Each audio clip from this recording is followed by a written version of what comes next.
the reason that Wayne Arneson and I talked about putting the book together was because both of us have a Buddhist practice that has been long-standing, but also we are Unitarian Universalist ministers, so we have been living the synthesis of Buddhism and Unitarian Universalism. We've been trying to figure out how they work together and how they are mutually complementary. So this book was a chance to not just share our voices, but a lot of other voices. There are a lot of Unitarian Universalist ministers in particular who are Buddhist in their daily practice. So what we're trying to do in the book was to bring their voices together so that we can share our exploration of Buddhism and Unitarian Universalism. What people sometimes are surprised by is to hear how long Unitarianism and Buddhism have been in association with each other. The first contact with Buddhism goes way back to some Japanese fishermen who, a couple of them, made their way to Boston and then returned to Japan. And that story was one of the most interesting stories that we didn't know that much about before our first convocation of the Unitarian Universalist Buddhist Fellowship in 2005.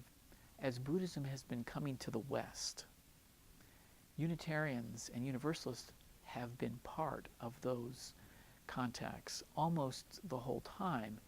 From the World Parliament of Religions in 1893, which Unitarians and Universalists were part of organizing, where some of the first big Buddhist teachers came to our soil, to the 50s and the 60s, where some of the first Zen teachers showed up and started teaching on the West Coast. Part of the exciting contact of Unitarians and Buddhists and Universalists has been the humanist tradition, because the humanist tradition doesn't really have much of a spiritual tradition because it's so young.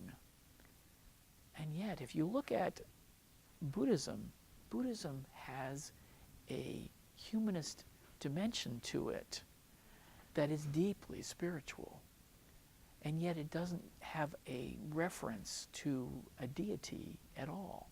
In the practice of meditation, what people find is the discovery of what it is to be human through the different practices of watching the breath, of awareness of how the mind functions.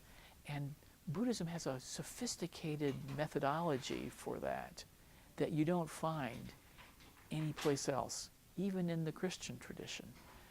In terms of spiritual technology, I think that Buddhism has some of the best spiritual technology that's available today, and it's completely compatible with Unitarian Universalism.